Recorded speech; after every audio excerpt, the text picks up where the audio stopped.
আজকে নতুন আলু দিয়ে নতুন একটা রেসিপি আপনার লগে শেয়ার করবো। ফুল ভিডিও দেখতে হইব, দেখলে বুঝতে পারবা কত মজার একটা রেসিপি আজকে বানাইছি। প্রথমে একটা বাটির মাঝে লই লিলাম পরিমাণ মতো ময়দা, এর মাঝে দিলাইলাম পরিমাণ মতো লবণ, দিলাইলাম একটু তেল দিয়া শুকনো উপকরণ বালা করে মিক্স করি এর মাঝে দিলাইলাম কুসুম গরম পানি দেওয়া শেষে এর মাঝে দিলাইমু একটা ডিম ভাঙ্গিয়া, ডিম দিয়া সুন্দর করে একটা রুটির ডো রেডি করে লইমু। ময়দার ডিম বালা করে মিক্স করি একটা রুটির ডো রেডি করে লইমু। রুটির ডো রেডি করিয়া প্রায় 10 মিনিট লাগে একটা ঢাকনা দিয়া ডাকিয়া রাখি দিমু। আগে থেকে আমি আলু সিদ্ধ দিয়া রাখি দিছিলাম, তো আলু গুণ সুন্দর করে আদি ফেটিয়া লইলিমু। আলু জেলা ভর্তা করে নলাগুন আমি ভর্তা করে লইমু। আলু ভর্তা তো আর সবেও পারেন, তো আমি জেলা করছি আপনারা লগে ওলাও শেয়ার করে লইলাম। আলুর মাঝে দিলাইলাম আমি কাটা পেঁয়াজ, কাঁচামরিচ, ধনিয়া পাতা দিয়া দিলাইমু। এখানে আমি পরিমাণ মতো গুঁড়া মরিচ, এর লগে দিলাইমু হালকা একটু জিরার গুঁড়া, পরিমাণ মতো লবণ দিয়া সুন্দর করে আদি গুণ আমি মিক্স করে লইমু। চামরিচের জায়গা শুকনা মরিচও ব্যবহার করতে পারবা। এখন আমি গুণ বালা করে আদি সুন্দর করে মিক্স করে লইমু। মিক্স করা শেষে রুটির ডো যে আগে থেকে রেডি করে রাখছিলাম ওখান থেকে আমি 2 ভাগে ভাগ করে লইলিম। আমি গুণ দিয়া 2টা রুটি বানাইমু, তো 2 ভাগে ভাগ করে লইলিলাম। প্রথমে একটা রুটি বানাইয়া রুটির উপরে আলু ভর্তা গুণ সুন্দর করে মিক্স করে লইমু। মিক্স করা শেষে এর উপরে আমি আরেকটা রুটি দিলাইমু। দেখুক আমি কিলা হাত দিয়ে সুন্দর করে আলু ভর্তা গুণ রুটির লগে মিক্স করলাম। এখন আমি এর উপরে আরেকটা রুটি দিয়া সুন্দর করে লম্বা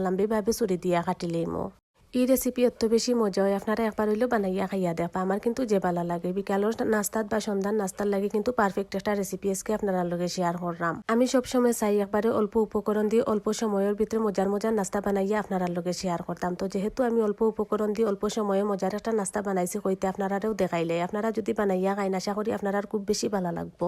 এগুলো আমি কিলা বানাইছি ভিডিওর মাঝে ক্লিয়ার করে দেওয়া আছে, আপনারা যদি ভিডিও দেখেন তাইলে ক্লিয়ার ভাবে বুঝতে পারবা আমি কিলা সুন্দর করে আদি ফুলর ডিজাইন দিছি, তাও ভিডিওর মাঝে ক্লিয়ার করে দেওয়া আছে। এরপরে আমি একটা কড়াইয়ের মাঝে দিলাইলাম পরিমাণ মতো তেল গরম হইয়ালে একটা করে আমি তেলের মাঝে দিলাইমু। গুণ সুন্দর করে কালারফুল করে বাজিয়া লামাই দিমু। তো কালারফুল হয়ে গেছে, একটা করে আমি লামাই দিলাম। নামাইয়া গরম এখন সস দিয়ে খাইলিমু। যে মজা লাগে আপনারা একবার হইলেও ট্রাই করে দেখবা। আশা করি আপনার আরো খুব বেশি ভালো লাগবে। আর একবারে সহজ অল্প উপকরণ যেগুলো আমরা বাসার থাকে ওগুলা দিয়া কিন্তু একবারে সহজভাবে বানানি যায়। ভিডিওটা কিলা লাগলো কমেন্ট করে জানাইবা।